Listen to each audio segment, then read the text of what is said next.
오늘 청지기 주일을 맞이해서 하나님을 귀히 여기는 신앙이라고 하는 제목으로 우리 모두 같이 은혜를 나누고자 합니다.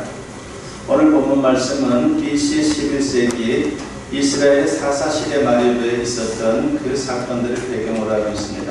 굉장히 오래된 이야기인 것이죠. 본문에 보게 되면요, 엘리와 그 아들들이 나오고 그리고 반대편으로 한나와 그 아들 사무엘이 나오고 있습니다. 그런데 한쪽은 망했고 다른 한쪽은 흥했습니다. 그 원인을 분석해 보면요, 중요한 사실을 우리가 발견할 수 있습니다. 인생의 흥망성쇠가 하나님에 대한 태도에 좌우된다는 것입니다. 본문 30절 하반절에 보면 뭐라 그러니까 나를 존중히 여기는 자를 내가 존중히 여기고 나를 멸시하는 자를 내가 경멸하리라고 했습니다. 사람이 하나님을 존중히 여기고 귀하게 여기면 하나님께서 그 사람을 귀하게 여겨주신다는 겁니다. 반대로 사람이 하나님을 멸시하고 소홀히 여기면 하나님이 그 사람을 경멸한다고 말씀을 합니다. 그렇습니다. 하나님을 귀히 여기면 축복이 임하는 것이고 하나님을 우리가 무시하면 저주가 임하게 되어 있습니다. 오늘 본문에 나오는 한나 가문과 사무엘은 번성하고 존귀케 되는 복을 받았지만 엘리와 그 가문은 망했습니다. 그 당시 엘리는 대단한 조건을 갖춘 사람으로서 최고의 명문가였습니다. 그러니까 사람들이 부러워할 만한 명문가였어요. 그때는 사사가 나라를 다스리던 소위 사사시대였습니다. 그러니까 왕의 역할을 사사가 하는 겁니다. 사사는 재판관이라고 하는 말인데 하나님의 뜻을 받들어 백성들의 문제를 재판해주고 나라를 다스리던 사람입니다. 엘리는 사사일 뿐만이 아니라 동시에 대제사장을 겸하고 있었습니다. 그러니까 정치와 종교의 모든 권한을 갖고 있는 아주 막강한 세력이다라고 그렇게 말할 수가 있는 것이죠. 그런데 엘리와 그 가문이 얼마나 철저히 망하는지 사무엘상 2장 31절에 경고의 말씀이 나옵니다. 보라, 내가 네 팔과 네 조상의 집 팔을 끊어 내 집에 노인이 하나도 없게 하는 날이 이를지라고 했습니다. 노인이 하나도 없다라고 하는 말은요, 그 가문의 모든 사람들이 요절한다는 말입니다. 자료에 의하면요, 이 말씀과 같이 20살 넘은 사람들이 없었다 그래요. 그러니까 시간이 되어서 참으로 그 가문은 완전히 멸망할 수밖에 없다는 것을 보여주는 거죠. 얼마나 무서운 저주입니까? 특히 엘리의 두 아들 홈니와 비누아스는 전쟁터에서 비참하게 죽을 것이라 예언하셨는데 그대로 되었습니다. 사무엘상 2장 34절에 보니까 네 두 아들 홈니와 비누아스가 한나의 죽으리니 그 둘이 당할 그 일이 네게 표징이 되리라고 했습니다. 두 아들의 비참한 소식을 전해드는 엘리 자신도 충격을 받아서 넘어집니다. 그러면서 죽었습니다. 가문이 몰락한 원인은 다름 아닌 하나님을 무시하고 하나님을 소홀히 여겼기 때문입니다. 반면에 한나와 그 가문은 어떻게 됐습니까? 남편 엘가나는 엘리처럼 레위 지파의 후손이기는 했지만은 소박한 평민 가문에 불과했습니다. 게다가 한나는 아이를 낳지 못하는 불임의 여인으로 고대 이스라엘 사회에서는 괄시와 천대를 받을 수밖에 없는 그런 처지였습니다. 그런데 하나님 앞에 매달려 기도함으로 아들을 낳았는데 그가 바로 사무엘입니다. 그 이름이 바로 하나님이 들으셨다라고 하는 뜻이에요. 그러니까 내가 기도해서 하나님이 나에게 귀한 선물을 주었다는 의미로 사무엘이라고 하는 이름을 지은 것입니다. 한나와 엘가나는 하나님의 은혜가 너무나도 감사해서 사무엘을 하나님께 바치게 됩니다. 그 후에 하나님이 그 가문을 축복하기 시작합니다. 본문 21절 말씀에 보면 여호와께서 한나를 돌보시사 그로 하여금 임신하여 세 아들과 두 딸을 낳게 하셨고 라고 했습니다. 자식을 낳지 못하던 한나가 3년 2년을 더 출산하게 됩니다. 사무엘 그 소중한 아들을 하나님께 바치자마자 놀라운 하나님의 축복이 나타나서 아주 많은 자녀들을 두게 된 것이죠. 다산의 축복인데 당시로서는 얼마나 큰 축복인지 모릅니다. 특히 사무엘은 제사장감으로 잘 자랐습니다. 본문 26절에 보니까 아이 사무엘이 점점 자라며 여호와와 사람들에게 은총을 더욱 받더라고 했습니다. 그러면서 하나님은 그를 엘리를 대체할 새로운 대제사장으로 예비를 하셨습니다. 이런 사실을 보면서 하나님에 대한 태도가 얼마나 중요한지를 우리가 알 수 있습니다. 그러므로 성공적인 인생이 되기를 원한다면 하나님을 귀히 여겨야 합니다. 그러면 구체적으로 어떻게 하는 것이 하나님을 귀히 여기는 것입니까? 오늘 세 가지를 생각해 보고자 합니다. 우리 성지기 임명된 모든 분들 그리고 성도님들도 바로 이와 같이 하나님을 귀히 여기는 이 세 가지의 요소를 모두가 참으로 잘 갖추어서 하나님께 귀히 쓰임 받을 뿐만이 아니라 하나님의 축복을 풍성히 받을 수 있는 그런 복된 하나님의 사람들이 되었으면 합니다. 첫 번째는 예배를 귀히 여겨야 합니다. 예배는 인간의 존재 목적이죠. 태초에 하나님께서 우주 만물을 창조하신 목적은요, 다름 아닌 예배였습니다. 예배란 하나님의 영광과 능력과 존귀를 드러내고 높이는 것입니다. 그런데 하나님이 인간을 창조하신 것은 행복을 위해서가 아니라 예배를 위해서라고 하는 것을 우리가 잊어서는 안 됩니다. 그러므로 행복보다 예배가 우선입니다. 그런데 여기에는 분명한 하나님의 축복의 원리가 있죠. 예배에 성공하면 행복해진다는 겁니다. 예배와 행복은 마치 동전의 양면과도 같습니다. 인간이 불행한 근본 이유는요, 예배를 제쳐두고 행복을 우선시하기 때문입니다. 아담 이후 인간은 하나님을 높이는 대신 자신을 높이려고 했습니다. 그게 바로 하나님을 배반한 것이며 창조주에 대한 범죄입니다. 그로 인해 인간은 영원히 멸망할 수밖에 없는 운명에 놓였습니다. 그러나 다행히도 하나님께서 독생자 예수님을 이 땅에 보내셔서 대속의 십자가를 지게 하셨습니다. 그리고 십자가 복음을 믿는 자마다 새 사람으로 재창조하여 예배자로 다시 부르셨습니다. 그러니까 우리를 구원하시고 하나님의 자녀 삼으신 목적도 역시 예배라고 하는 것을 우리가 알 수 있습니다. 본문을 보게 되면요, 사무엘의 가문이 예배를 통해서 하나님을 귀히 여겼고 그 결과 하나님의 놀라운 축복을 받았다는 것을 우리가 확인할 수 있습니다. 본문 19절 말씀을 보면 그의 어머니가 매년 드리는 제사를 드리러 그의 남편과 함께 올라갈 때마다 작은 겉옷을 지어다가 그에게 주었더니 라고 했습니다. 네, 실로라고 하는 곳이 바로 그 당시에는 성전이 있는 곳이었어요. 그러니까 예루살렘이 처음부터 가나안 땅에서 예루살렘이 성전으로서의 어떤 기능을 했던 것은 아니죠. 가나안에 들어가면서 실로를 거치면서 이제 예루살렘으로 들어가는 겁니다. 그래서 실로에는 성전의 전신인 성막이 있었습니다. 엘가나와 한나의 가족들은 매년 절기가 되면 그곳에 가서 예배를 드렸습니다. 그들의 거주지는 라마였는데 그 먼 길을 가서 예배를 드린 겁니다. 평생은 라마에서 수시로 하나님을 찬양하며 예배를 드렸을 것입니다. 그러다가 사무엘을 실로에 보낸 후에는 매년 그곳에 갈 때마다 작은 겉옷, 즉 에봇을 지어다가 입혔습니다.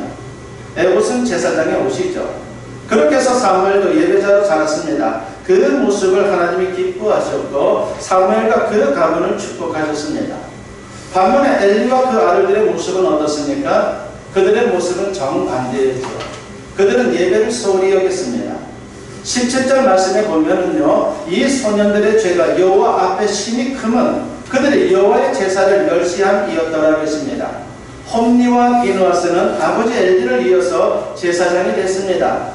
그런데 재물을 빼돌렸습니다. 백성들이 재물을 가지고 오면요, 먼저 하나님께 드리고 제사장에게 배정된 복만 챙겨야 하는데 제일 먼저 좋은 것을 독차지했습니다. 헌금을 도둑질한 거예요. 오늘날로 말하면.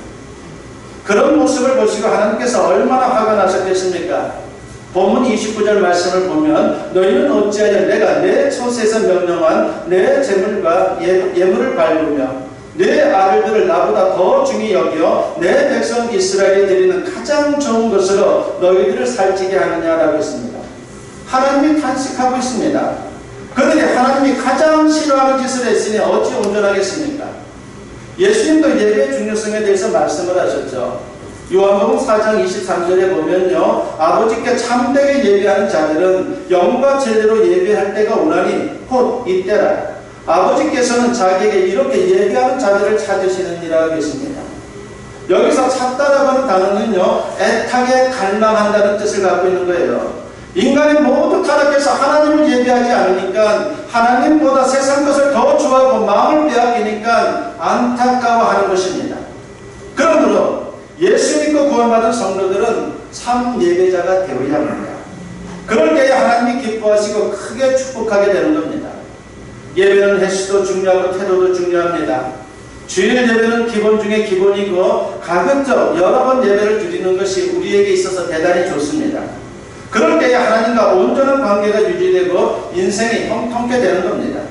성경은 분명히 증거합니다. 예배에 성공하면 인생에서 반드시 성공한다라고 말합니다. 반대로 예배 실패하면 인생에서 반드시 실패합니다.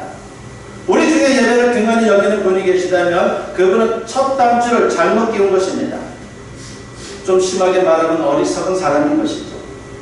하늘의 능력을 공급받는 수단이 예배인데 이처럼 축복받는 예배를 거절하다니 그것이 어떻게 옳은 모습이 되겠습니까? 예배에 실패하면 모든 것이 실패로 돌아갈 수밖에 없어요. 옛날에 무당이 굿을 많이 하던 시절이 있었습니다. 우리나라는 어떻게 보면요, 무당과 같이 그렇게 구술을 하면서 앞날에 대해서 어떻게 보면 좀 알아보려고 했고, 그리고 문제를 해결하려고 했던 그러한 민족이었죠. 그래서 이렇게 무당이 구술을 하면요, 동네 사람들이 굿하는 그 구경을 많이 다녔습니다.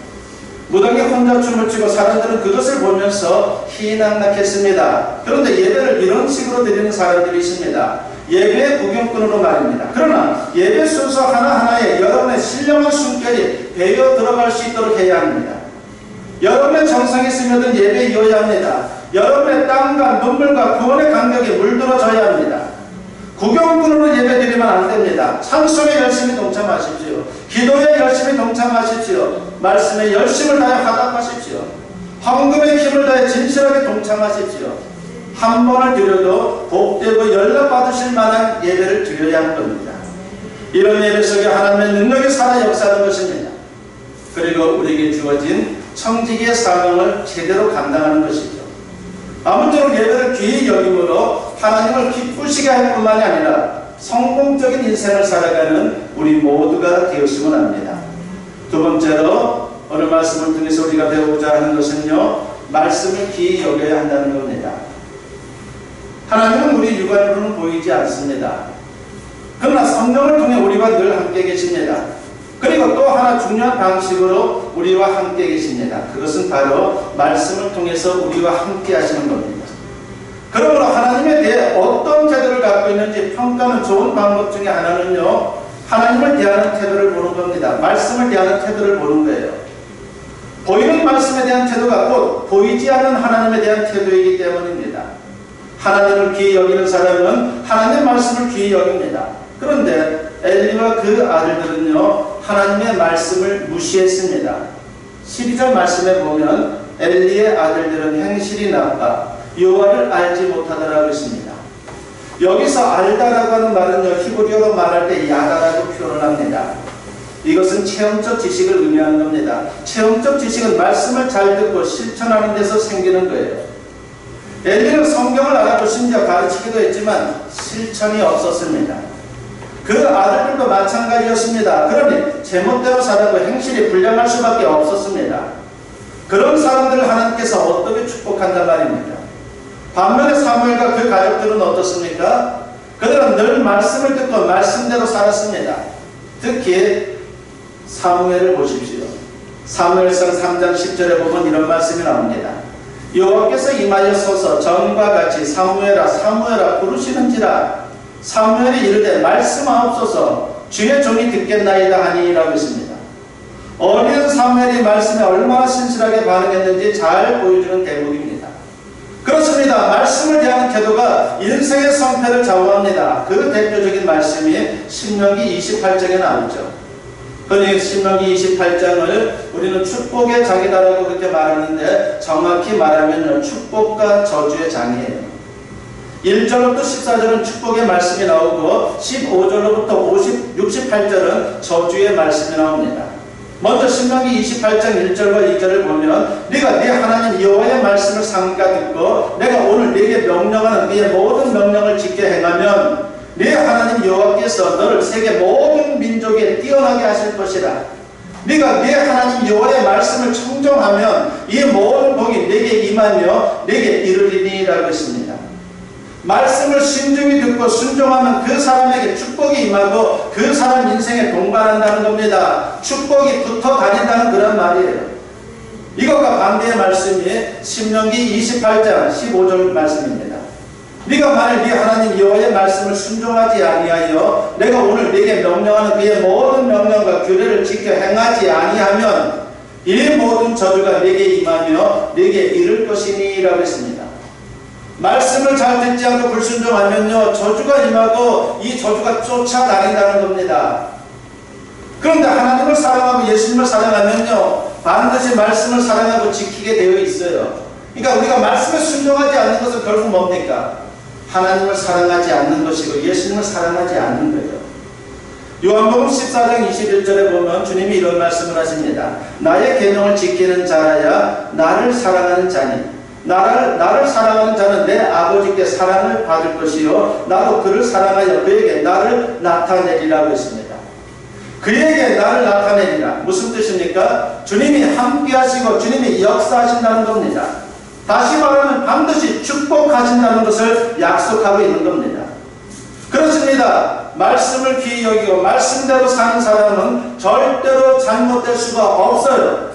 반드시 승리하게 됩니다. 그러므로 여러분 말씀을 귀히 여기시기 바랍니다.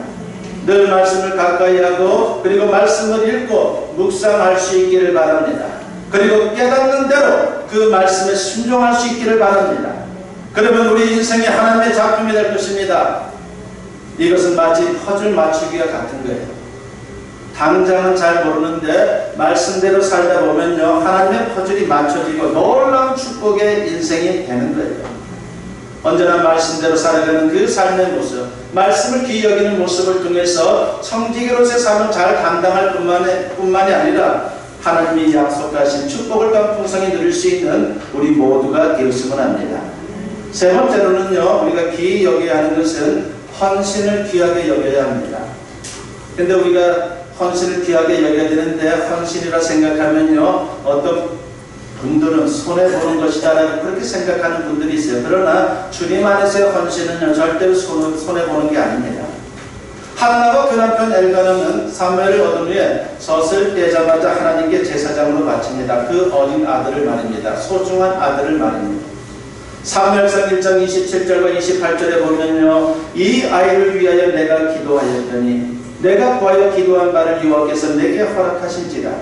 그러므로 나도 그를 여호와께 드리되 그의 평생을 여호와께 드리나이다 하고 그가 거기서 여호와께 경배하니라고 했습니다. 그들 입장에서 생각하면요 불임으로 고통을 받다가 얻은 아들인데 얼마나 귀합니까? 그러나 하나님이 주셨기에 가감히 하나님께 바친다라고 고백하고 있습니다. 가장 귀한 아들, 최고의 것으로 드린 겁니다. 하나님을 가장 귀히 여기는 헌신의 표현입니다. 본문 18절을 보면 그런 헌신의 모습으로 사무엘도 자랐다는 것을 우리가 알 수 있습니다. 사무엘은 어렸을 때에 세마포 에봇을 입고 여호와 앞에서 섬겼다라고 했습니다. 어릴 때부터 하나님을 섬기는, 즉 헌신하는 인생을 살았다는 것이죠. 그러니 하나님이 그들을 기뻐하시고 축복할 수밖에 없다는 것입니다. 하나님은 하나를 드리면 열을 주시고 백을 주시는 분입니다. 그런데 엘리와 그 아들들을 보십시오. 하나님께 드리기는커녕 백성들이 드리는 하나님의 목까지 다 착복했습니다. 하나님이 진노할 수밖에 없습니다. 본문 29절과 30절에 보면 너희는 어찌하여 내가 내 처소에서 명령한 내 재물과 예물을 밟으면 네 아들들을 나보다 더 중히 여겨 내 백성 이스라엘이 드리는 가장 좋은 것으로 너희를 살찌게 하느냐. 그러므로 이스라엘의 하나님 나 여호와가 말하노라. 내가 전에 내 집과 내 조상의 집이 내 앞에 영원히 행하리라 하였으나 이제 나 여호와가 말하노니 결단코 그렇게 하지 아니하리라. 나를 존중히 여기는 자를 내가 존중히 여기고 나를 멸시하는 자를 내가 경멸하리라고 했습니다. 하나님께서 그동안 엘리 가문에 베푸신 은혜와 축복이 얼마나 많았는지 모릅니다. 그런데 그런 배은망덕한 모습을 보고 화가 나신 하나님은 그들에게 축복을 거두고 진노를 내릴 것이다 라고 말씀을 하고 있습니다. 우리의 모든 게 하나님이 주신 거예요. 우리가 대단해 보여도요 하나님이 도와주지 않으면 아무것도 할 수가 없어요. 우리가 인생을 살면서 체험하는 일들 아닙니까? 열심히 땀 흘리고 잠도 안 잤는데 망하는 인생을 살 때가 참 많아요. 도와주지 않으면 안 되는 거예요. 하나님이 섭리하셔야 되고 하나님이 이끌어 주셔야 되고 하나님이 붙들어 주시고 이끌어 주셔야 합니다. 그렇기 때문에 우리의 모든 것이 주님의 것이다라고 하는 것을 우리가 잊어서는 안 됩니다. 게다가 죄로 멸망할 수밖에 없었던 우리를 하나님께서 구원하여 하나님 백성으로 삼아 주었습니다. 그러므로 모든 게 하나님의 것입니다. 우리는 단지 청지기, 즉 관리인에 불과합니다. 그러므로 모든 건강, 시간, 물질, 재능을 하나님의 영광을 드러내는 도구로 선용할 수 있는 하나님의 사람들이 되어야 합니다. 나의 사치를 위해서, 나의 욕심을 위해서 사용하는 게 아니에요. 나의 자랑을 위해서 사용해서도 안 됩니다. 로마서 6장 13절에서 사도 바울은 이렇게 증거합니다. 또한 너희 지체를 불의의 무기로 죄에게 내주지 말고 오직 너희 자신을 죽은 자 가운데서 다시 살아난 자 같이 하나님께 드리며 너희 지체를 의의 무기로 하나님께 드리라고 했습니다. 우리는 모든 것을 주님께 드릴 수 있는 그런 헌신의 마음이 대단히 필요하다는 겁니다. 의사 중에 어떤 분이 이런 말을 한 적이 있습니다. 모든 사람들에게 똑같이 적용되는 것은 아닐 거예요. 아이를 5명 이상 낳아 기르는 주부 중에 정신병 환자는 없다라고 그분이 결론을 내렸어요. 그러니까 이분이 정신과 의사인데 다 겪어보니까 자녀가 많은 그런 사람들에게 있어서는 정신적으로 문제가 있는 사람들이 그렇게 없었다는 것이죠. 왜 그렇습니까? 아이를 양육하느라 정신없이 바빠서 정신병에 걸릴 시간이 없다는 것입니다. 그러므로 영육이 건강해지는 비결이 다른 게 아닙니다. 세상의 유혹과 죄에 끌려 다니지 않고 자신의 삶을 의의 병기로 주님 일에 힘쓰는 자가 되는 거예요. 온전하게 헌신하여 땀 흘리고 수고하는 그런 모습이 우리에게 대단히 중요하다는 것입니다. 여러분, 인생에서 승리하고 싶습니까? 열심히 노력하는 것도 중요하지만 스펙을 많이 쌓는 것도 중요하지만 무엇보다 하나님을 귀히 여길 수 있는 하나님의 사람들이 되었으면 합니다. 예배로 말씀으로 헌신으로 하나님을 귀히 여기는 우리 모든 청지기들, 우리 모든 성도님들이 되었으면 합니다. 그렇게 하면요 하나님도 여러분을 귀히 여겨주실 것입니다. 그러면 인생의 승리가 보장되는 거예요. 부디 하나님을 귀히 여김으로 하나님의 축복 속에 번성하고 존귀케 되는 승리의 인생을 살아가는 저와 여러분 모두 될 수 있기를 주님의 이름으로 간절히 축원합니다.